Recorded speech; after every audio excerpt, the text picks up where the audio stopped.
जब तक हमारा मन, हमारे अंदर के विचार स्वच्छ नहीं होंगे, तब तक हम बाहर की दुनिया में चाहे जितनी भी सफलता पालें, अंदर की शांति, अंदर की यात्रा अधूरी ही रहेगी।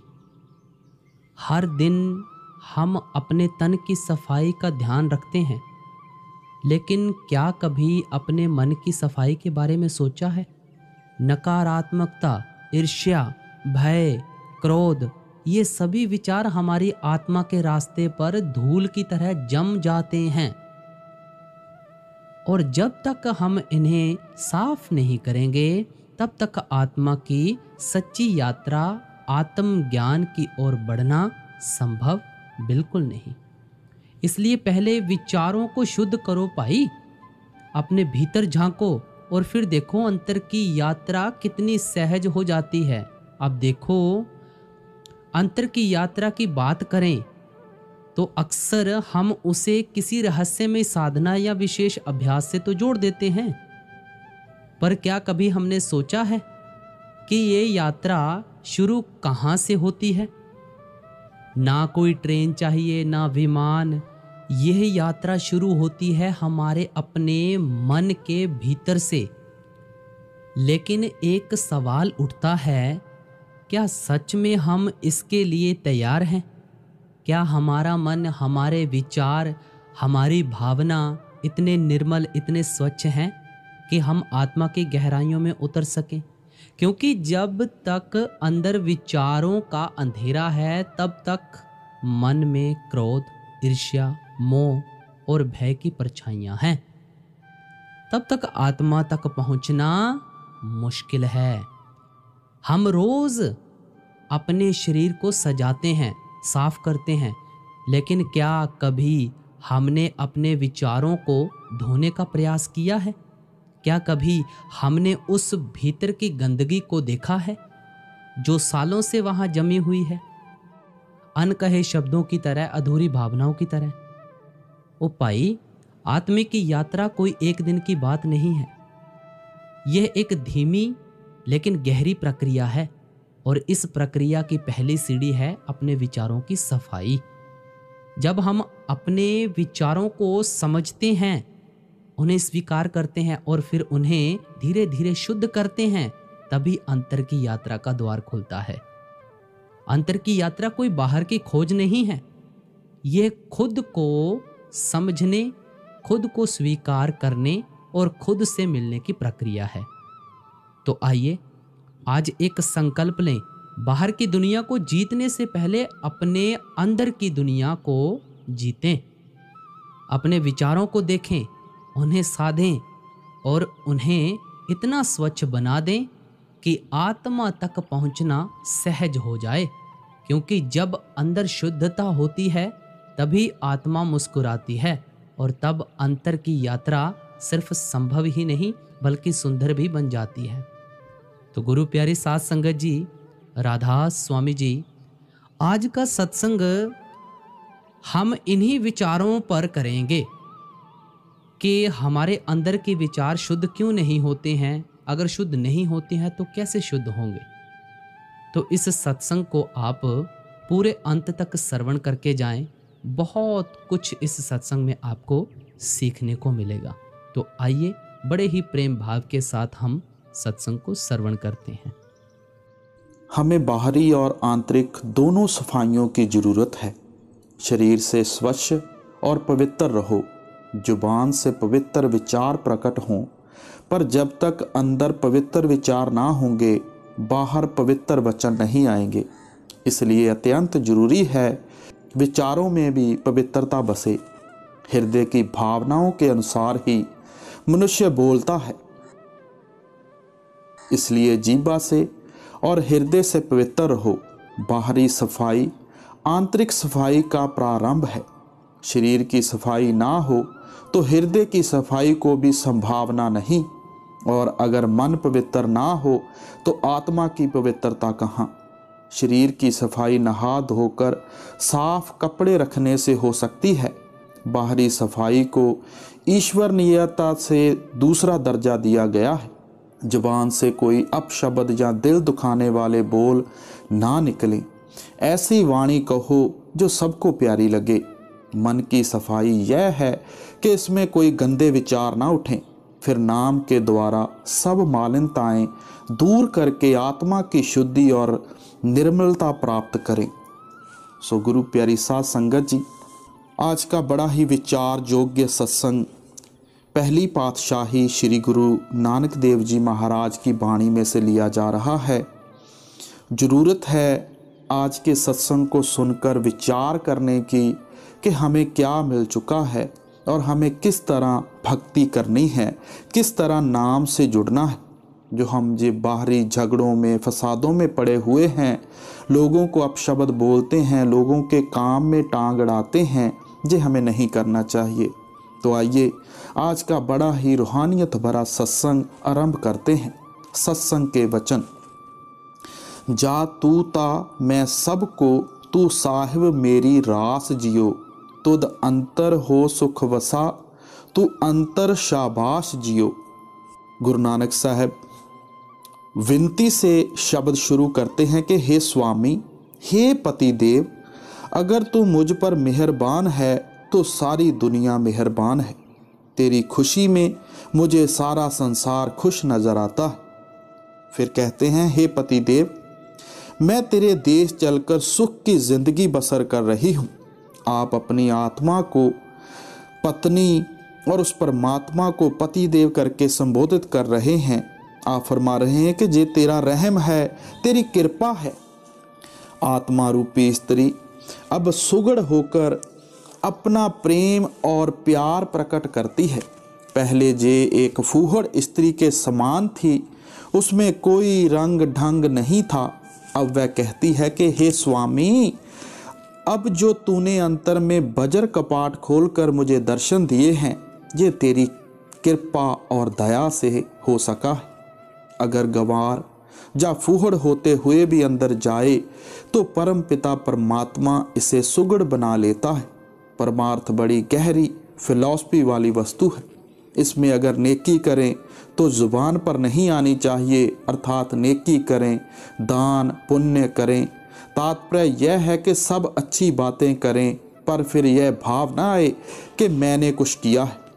यही कहें कि मैंने कुछ नहीं किया। कुछ लोग दान आदि नेक कार्य करते हैं, परंतु जब तक वे रामवाण ना पढ़ लें, अर्थात अपना गुणगान ना कर लें, उनका खाना हजम नहीं होता। जब वे कहते हैं कि हमने ये किया, हमने वो किया, तो वे अहंकार में आ जाते हैं।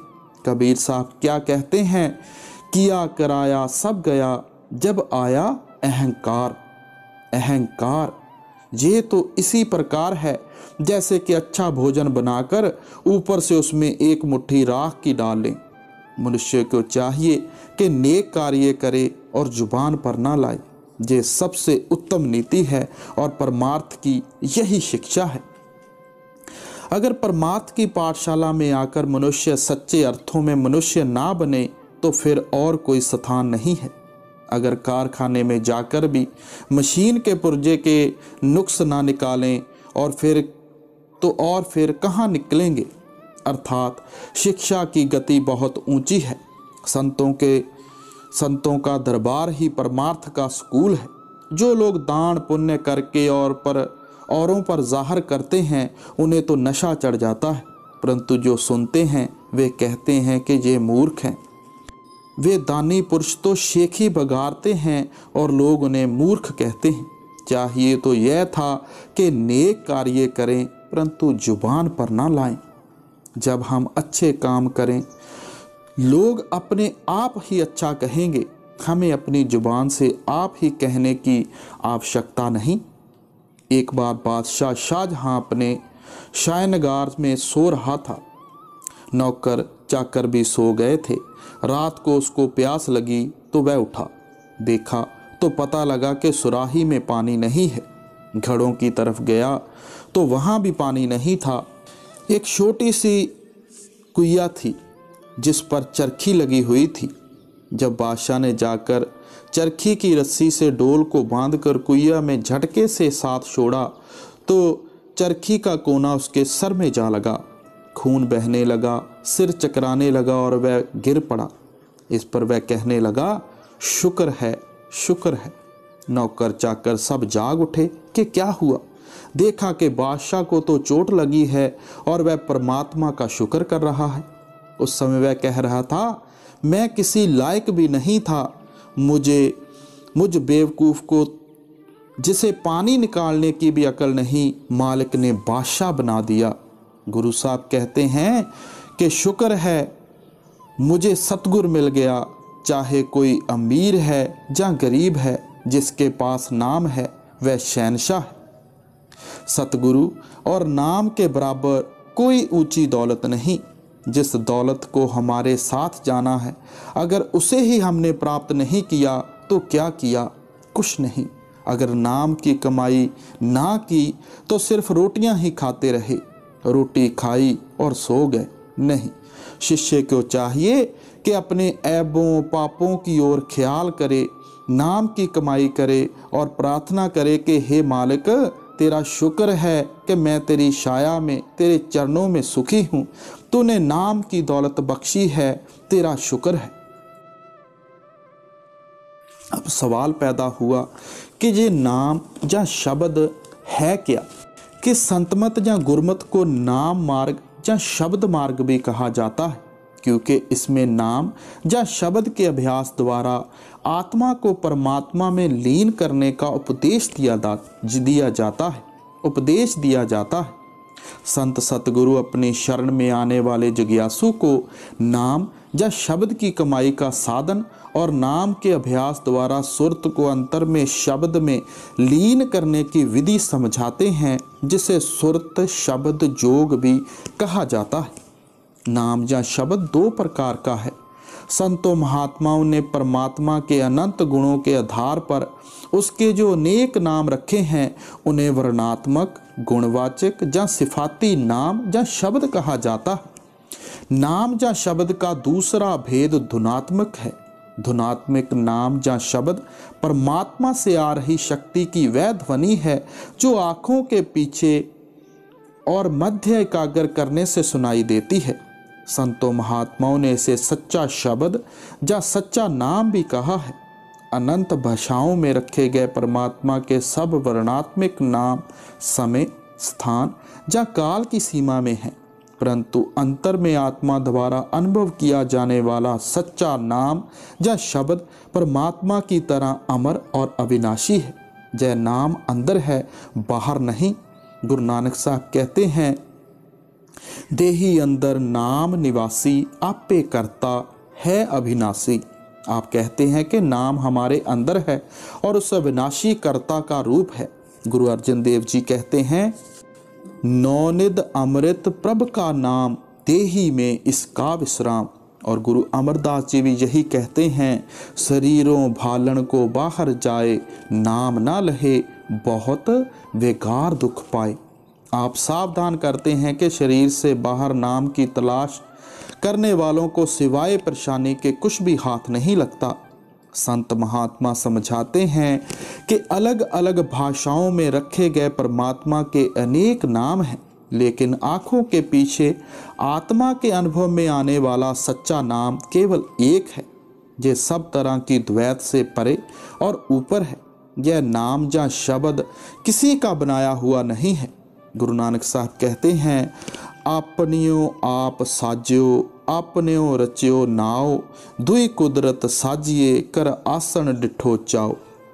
परमात्मा ने अपनी और नाम की रचना भी स्वयं की है, फिर उसने नाम द्वारा सारी सृष्टि का सृजन किया है। इसीलिए संतों महात्माओं ने नाम को ही परमात्मा या उसकी सृजनात्मक शक्ति कहा है। गुरु नानक देव जी एक जगह और कहते हैं, घर घर नाम निरंजना, सो ठाकुर मेरा। कि हर घट में समाया हुआ नाम ही सच्चा ठाकुर या परमेश्वर है। गुरु अमरदास जी कहते हैं, नाम में ही ते सब कुछ हुआ। गुरु नानक साहब भी यही कहते हैं, येता कीता तेता नाओ, विण नामे नाही को थाओ। गुरु साहबान इशारा करते हैं कि समस्त सृष्टि का सृजन नाम ने किया है और नाम सर्वव्यापक है। गुरु अर्जन देव जी की वाणी है, नाम के धारे सगले जंत, नाम के धारे खंड ब्रह्मंड। अब आप इशारा करते हैं कि नाम द्वारा पैदा की गई सृष्टि नाम के आधार पर कायम है। परमात्मा शब्द या नाम का भंडार है, उसका वास्तविक स्वरूप शब्द या नाम है। परमात्मा शब्द या नाम सबका एक ही है। परमात्मा नाम का सागर है, सृष्टि की रचना करने वाला नाम उसकी लहर है और आत्मा उसकी बूंद है। परमात्मा शब्द और आत्मा सजातीय है, तीनों का असल एक है। दरिया से निकाली गई नहर में दरिया की और बिजली घर से आ रही तार में बिजली घर की पूरी शक्ति समाई होती है। इसी तरह परमात्मा में से बह रही शब्द या नाम की धारा में से परमात्मा की पूर्ण शक्ति समाई हुई है। जब तक बिजली बिजली घर में है, यह आरूप है। जब यह कार्यशील होती है तो जगह जगह इसका प्रकाश और प्रभाव दिखाई देता है। सचखंड में बैठा परमात्मा निर्लेप है, उससे बह रही शब्द या नाम की धारा उसका क्रियाशील रूप है। यह शक्ति ही सचखंड से नीचे उतरकर समस्त खंडों ब्रह्मांडों का निर्माण करती है। यह शक्ति ही पूर्ण अदृष्ट और दृश्यमान सृष्टि की रचयिता है और यह शक्ति ही समस्त सृष्टि का वास्तविक आधार है। जब तक यह शक्ति सृष्टि में समाई रहती है, सृष्टि कायम रहती है। जब वह प्रभु अपनी मौज से इस शक्ति को सृष्टि से निकालकर अपने में वापस मिला लेता है तो रचना प्रलय का शिकार हो जाती है। संत महात्मा समझाते हैं कि परमात्मा से छोटी कोई भी चीज आत्मा को परमात्मा से मिला नहीं सकती। शब्द परमात्मा का रूप है, इसलिए अपने अंदर आँखों के पीछे शब्द को पकड़कर ही आत्मा परमात्मा में समा सकती है। आप समझाते हैं कि नाम के अभ्यास द्वारा आत्मा की आँखों के पीछे और मध्य कागर होने पर साधक को शब्द की अलौकिक ध्वनि सुनाई देती है और शब्द का अनुपम प्रकाश दिखाई देता है। शब्द की शक्तिशाली ध्वनि आत्मा को इस तरह अपनी तरफ खींचती है जिस तरह एक शक्तिशाली चुंबक छोटी सी सुई को अपनी तरफ खींचता है। शब्द या नाम की ध्वनि को सुनकर आत्मा आंतरिक रूहानी मंडलों का रुख कायम कर लेती है और शब्द के प्रकाश को देखती हुई सारे आंतरिक मंडलों को पार करती हुई शब्द के स्रोत उस परम पिता परमात्मा में समा। संत महात्मा समझाते हैं कि जब तक सचखंड में बैठा परमात्मा देह धारण करके साकार रूप में प्रकट ना हो, आत्मा कभी अपने आप अंतर में स्थित शब्द या नाम से नहीं जुड़ सकती। संतों महात्माओं ने सतगुरु को देहधारी शब्द कहा है। संत सतगुरु ने अपनी आत्मा शब्द में लीन करके परमात्मा से मिलाप हासिल किया हुआ होता है। वह शब्द के अभ्यास द्वारा आत्मा को परमात्मा में अभेद करने की युक्ति का ज्ञाता होता है। वह अपनी शरण में आने वाले साधक को शब्द के अभ्यास द्वारा अंतर में आत्मा को शब्द में लीन करने की युक्ति समझाता है और उसे अपनी लिव शब्द से जोड़ने में अनेक प्रकार की सहायता देता है। यूं कह सकते हैं कि सतगुरु के रूप में बाहर प्रकट शब्द जीवात्मा को अंतर में शब्द या नाम से जोड़ने में और अंतर में शब्द के रूप में कार्यशील परमात्मा उसे अपने साथ मिलाने में सहायता देता है।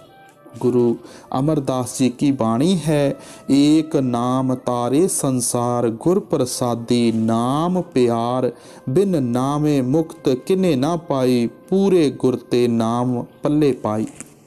आप कहते हैं कि सारे संसार को मुक्ति देने वाले नाम रूपी परम तत्व की प्राप्ति सतगुरु की दया मेहर से होती है। गुरु अर्जन देव जी कहते हैं, जिस नामे को तरसे बहु देवा, सगल भगत जाकी कर दे सेवा, अनाथा नाथ दीन दुख भंजन, सो गुर पूरे ते पाएणा। आप समझाते हैं कि वह नाम रूपी सार पदार्थ जो सब भक्तों का इष्ट है और जिसके लिए देवी देवता भी तरसते हैं, उसकी प्राप्ति केवल पूरे गुरु से होती है। नाम का मोलक धन सतगुरु से प्राप्त होता है, लेकिन प्राप्त उसे होता है जिस पर प्रभु दया करता है। गुरु अमरदास जी कहते हैं, नावे जेवड होर धन नाही कोई, जिसनु बख्शे साचा सोई। शब्द या नाम एक है, लेकिन संतों महात्माओं ने इसे अनेक नामों से पुकारा है। संसार के सब पूर्ण महात्मा, चाहे वह किसी भी कौम, मजहब या मुल्क में क्यों ना आए हों, अनंत काल से प्रभु प्राप्ति के लिए शब्द या नाम के इस एक साधन का ही प्रचार करते आए हैं। वे कहते हैं कि जिस परमात्मा ने सृष्टि की रचना की है और जिसने अपनी मौज से अपने अंश को इस सृष्टि में भेजा है, उसने इसे अपने साथ मिलाने का साधन भी स्वयं इसके अंदर रखा हुआ है। प्रभु द्वारा स्वयं सृजित इस एक अनाद, सर्वव्यापी और परिवर्तन रहित साधन को छोड़कर प्रभु प्राप्ति के बाकी सब साधन मानवकृत और अधूरे हैं। गुरु अर्जन देव जी कहते हैं, सगल मतांत केवल हर नाम। सब धर्मों का साझा आधार नाम या शब्द की कमाई है। आप फिर कहते हैं, सर्व धर्म में श्रेष्ठ धर्म, हर को नाम जप निर्मल कर्म। सबसे ऊंचा धर्म, सबसे निर्मल कर्म शब्द या नाम की कमाई है। गुरु नानक साहब कहते हैं, सगले कर्म धर्म सुच संजम, जप तप तीरथ शब्द वसे। हर प्रकार के कर्म, धर्म, संयम, जप तप तीरथ और शुभ कर्मों का फल नाम की कमाई में शामिल है। जिसने शब्द की आराधना की, उसने सब कुछ किया और सब कुछ पाया। जिसने शब्द की आराधना को छोड़कर बाकी जो कुछ भी किया, वास्तव में उसने कुछ भी नहीं किया और पाया भी कुछ नहीं। हर प्रकार के दूसरे साधन शब्द या नाम की कमाई में सहायता देने के लिए हैं, उसका स्थान लेने के लिए नहीं। कलयुग में तो संतों ने विशेष तौर पर नाम की महिमा की है। गोस्वामी तुलसीदास जी कहते हैं, चौं जुग चौं श्रुति नाम प्रभाव, कल विशेष नहीं आन अपाओ। चारों जुगों, चारों वेदों में केवल नाम को ही मुक्ति का साधन माना गया है। कलयुग में तो नाम के सिवाय मुक्ति का कोई दूसरा साधन है ही नहीं। स्वामी जी महाराज अपनी वाणी में कहते हैं, कलयुग कर्म धर्म नहीं कोई, नाम बिना उद्धार ना होई। संतों महात्माओं की वाणी पढ़कर देखो, आपकी वाणी में शब्द या नाम की कमाई और नाम की कमाई द्वारा प्रभु की भक्ति में लगे हुए सच्चे भक्तों की अपार महिमा की गई है। उन्हें सच्चे ज्ञानी, सच्चे भक्त और सच्चे जन कहा गया है और उन्हें प्राप्त अद्भुत आमिक आनंद की उपमा की गई है। नाम को अमृत कहा गया है क्योंकि यह आत्मा को अमर कर देता है। इसे जीवन दाता, मुक्ति दाता, ज्ञान दाता, आनंद दाता, सहज दाता आदि भी कहा गया है।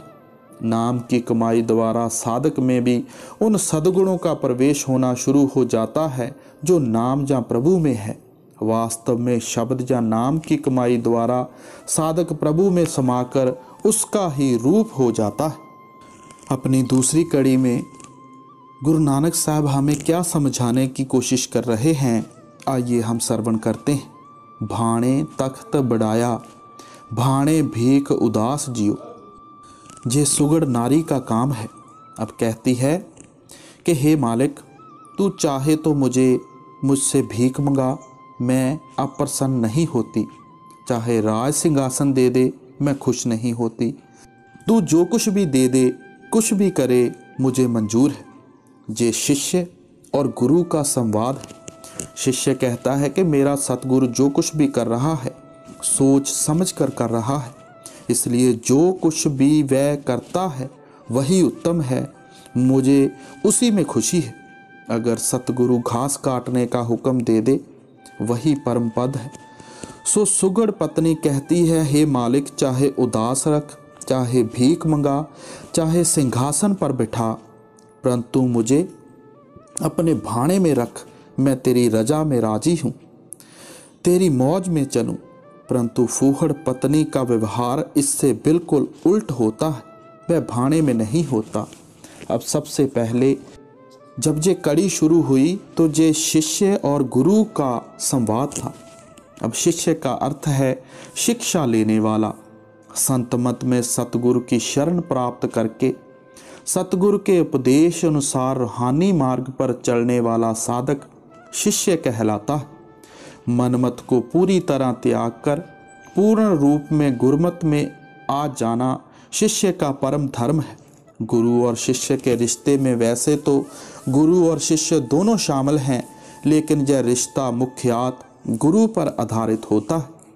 जब तक गुरु प्रार्थना करने वाले को अपना शिष्य स्वीकार नहीं करता, रिश्ता कायम नहीं होता। इसलिए यह रिश्ता शिष्य की धारणा पर नहीं, गुरु की स्वीकृति पर निर्भर होता है। कुछ लोग यह सोचते हैं कि वह पूर्व काल में हुए किसी महात्मा पर विश्वास करके भवसागर से पार हो जाएंगे।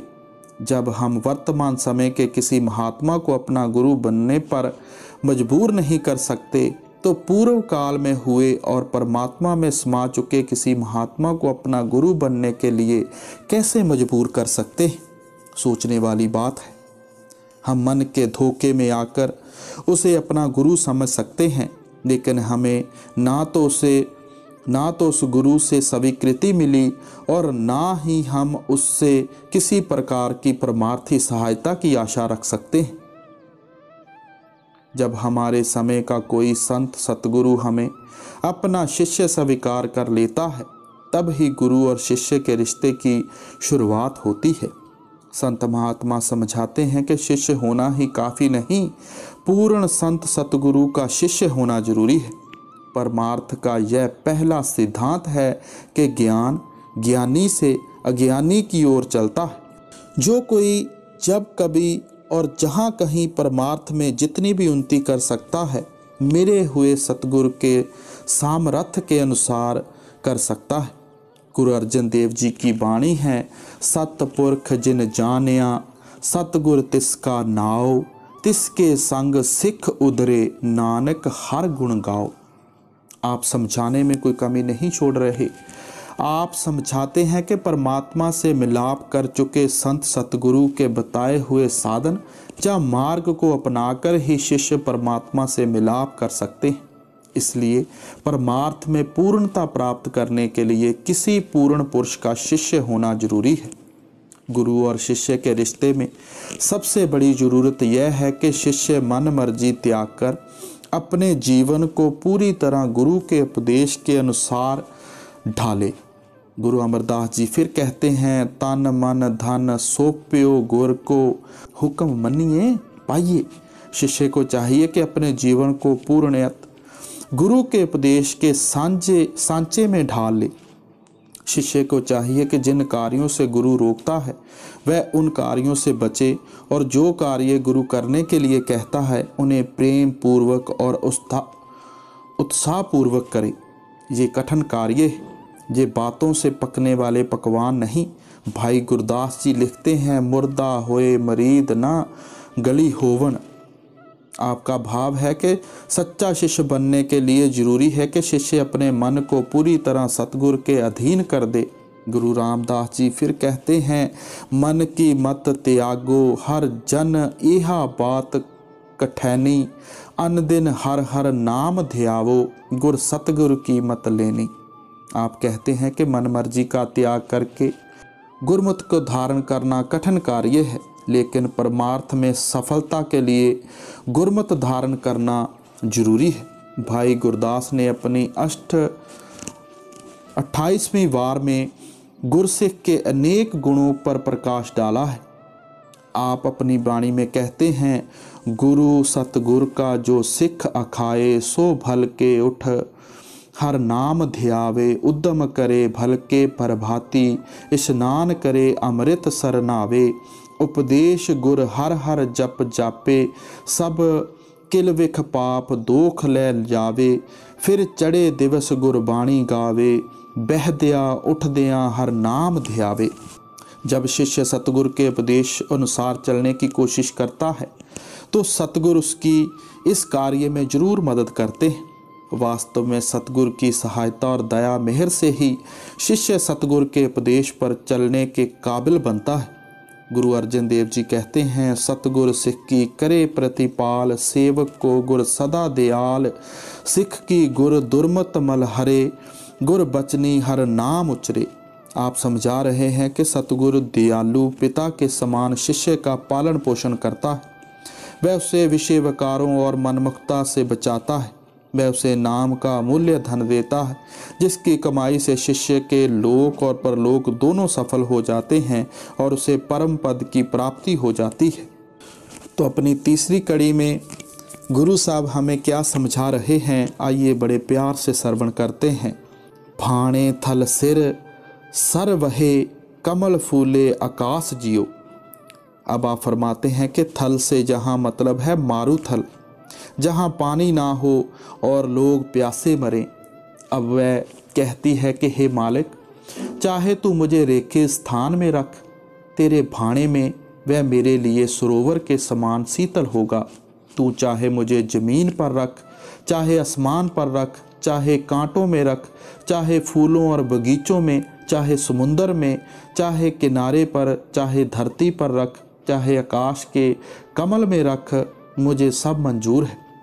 जहाँ आकाश के कमल से भाव आंतरिक रूहानी मंजिलों से है।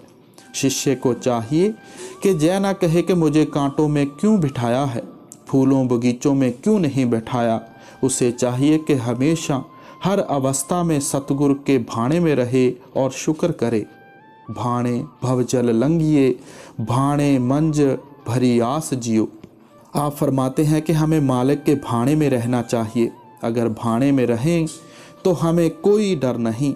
सो सुगड़ स्त्री कहती है कि हे मालिक, मैं इस संसार सागर से पार होना चाहती हूँ। चाहे तू मुझे पार लगा दे, चाहे गहरे भंवर में डुबो दो, मैं तेरे भाणे में राजी हूँ।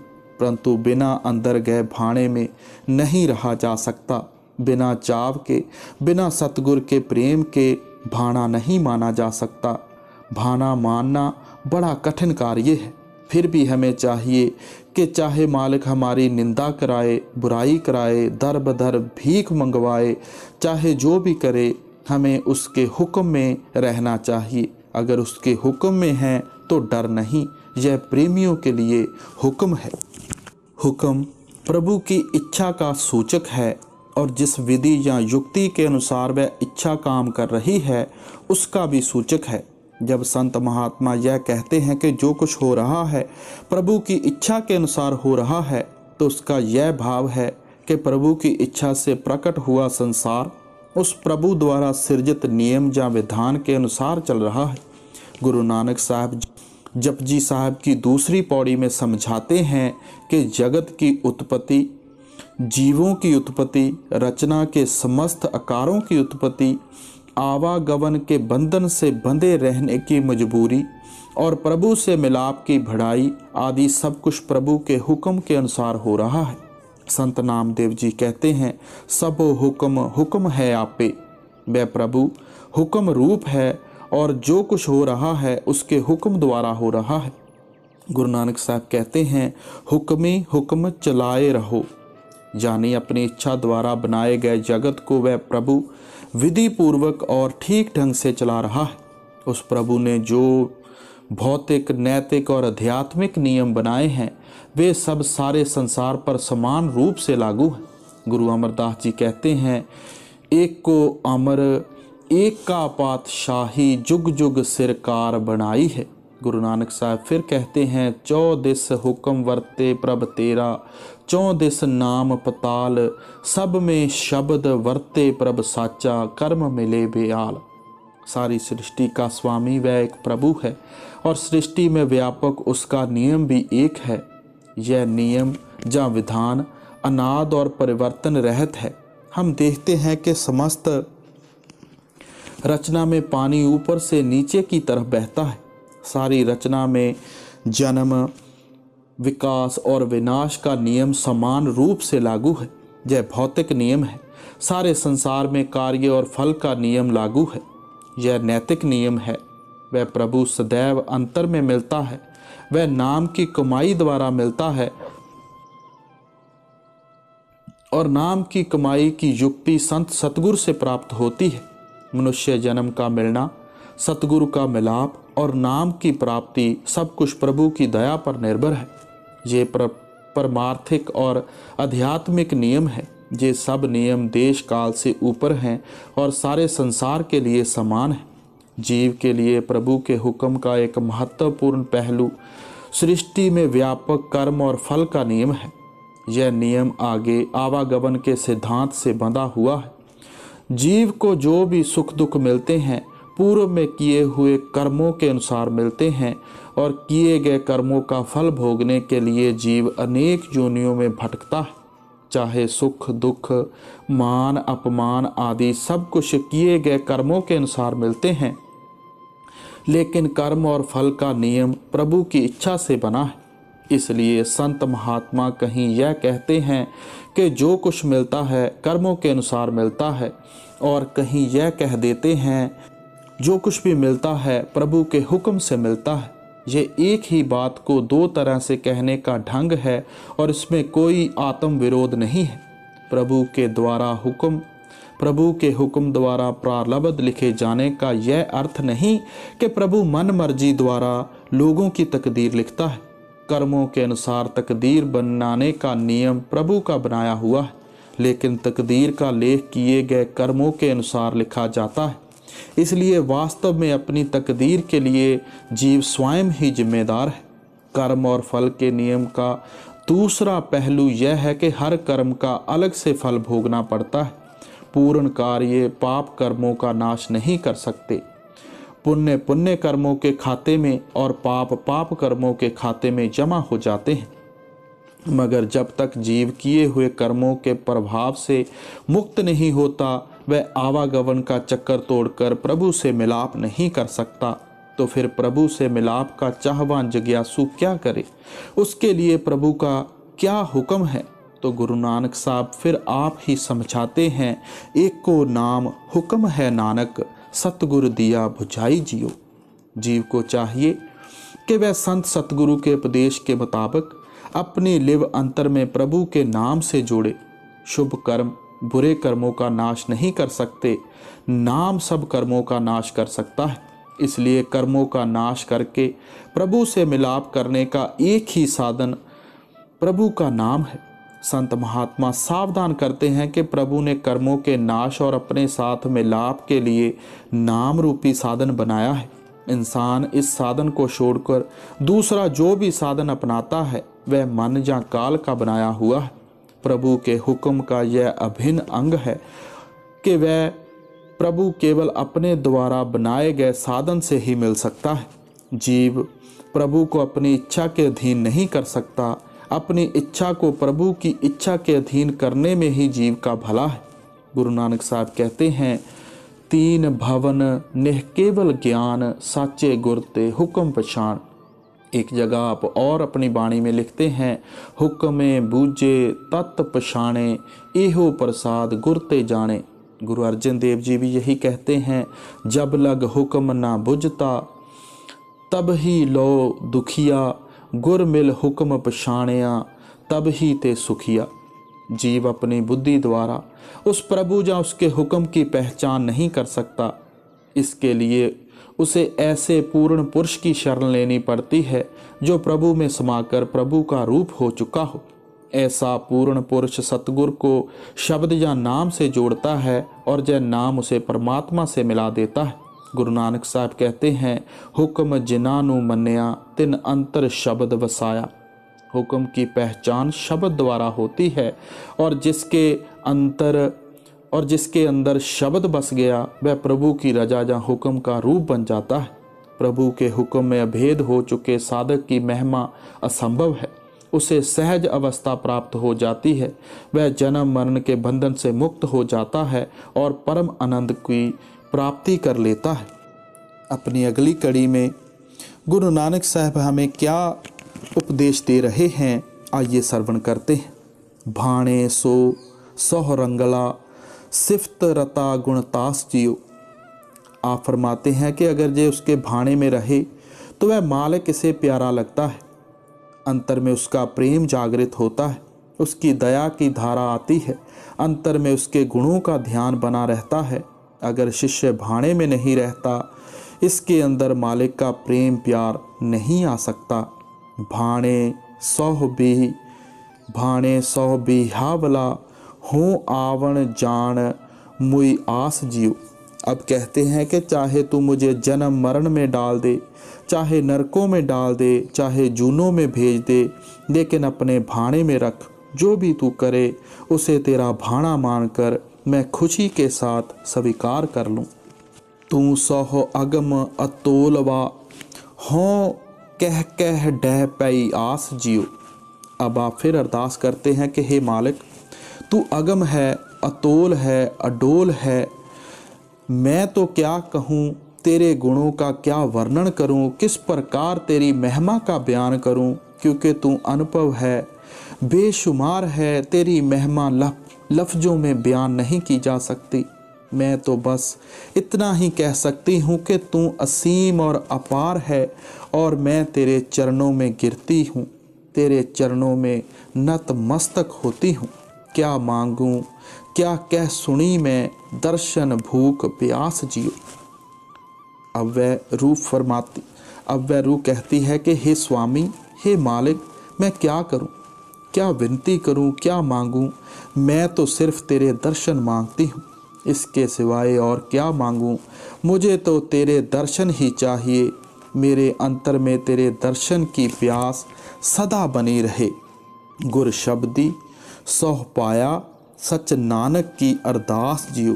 अब सब कुछ कहकर क्या प्रार्थना करते हैं कि हे मालिक, मुझे तू चाहिए। मालिक किस प्रकार मिलता है, तो आप ही फरमाते हैं शब्द और गुरु के जरिए। गुरु के द्वारा शब्द मिलता है और शब्द के जरिए परमात्मा मिलता है। गुरु अमरदास जी की बाणी है, ऐ मन मेरिया तू सदा रहे हर नाले रह तू मन मेरे, दुख सब विसावणिया। अंगीकार ओ करे तेरा, कारज सब सवारणिया। सबना गल्लां समरथ स्वामी, सो क्यों मनो विसारे। कहे नानक मन मेरे, सदा रहे हर नाले। आप कहते हैं कि ऐ मेरे मन, तू सदा उस प्रभु के साथ रह, इससे तेरे सब दुख दूर हो जाएंगे, तेरे सब काम पूरे हो जाएंगे और तुझे परम आनंद की प्राप्ति हो जाएगी। आप कहते हैं कि उस सर्वशक्तिमान ज्ञान रूप और आनंद रूप प्रभु को कभी सपने में भी नहीं भूलना चाहिए। इसलिए यह प्रश्न करने की बजाय कि हम प्रभु से क्यों मिलें, हमें यह प्रश्न करना चाहिए कि हम प्रभु से जल्द क्यों ना मिलें, ताकि हम सब दुखों से मुक्त होकर परम सुख की प्राप्ति कर लें। वह कर्ता या परमात्मा न्याय करने वाला भी और दयालु भी है। उसने संसार में कर्म और फल का विधान लागू किया हुआ है। हर जीव को अपने कर्मों का फल अवश्य भोगना पड़ता है। अमीरी, गरीबी, मान अपमान, विद्या अविद्या, सुख दुख आदि सब कुछ अपने पूर्व कर्मों के अनुसार मिलता है। लेकिन परमात्मा की प्राप्ति उसकी दया मेहर से होती है। कोई जीव अपने यत्न, अपनी शक्ति या चतुराई से उस प्रभु को नहीं पा सकता। उसकी प्राप्ति उसकी अपनी बख्शिश, अपनी दया, अपनी मेहर से होती है।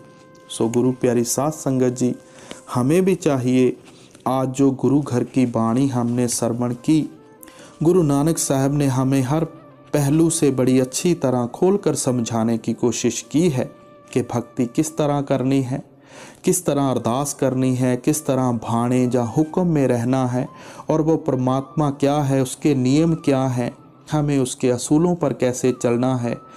हर पहलू से हमें बड़ी खोल कर अच्छी तरह से समझाया गया है। तो हमें भी चाहिए सत्संग की एक एक लाइन को बड़े ध्यान पूर्वक सुनकर उस पर अमल करें और मौजूदा सरकार संत सतगुरु को कुछ करके दिखाएं, कुछ बन कर दिखाएं। राधा स्वामी जी।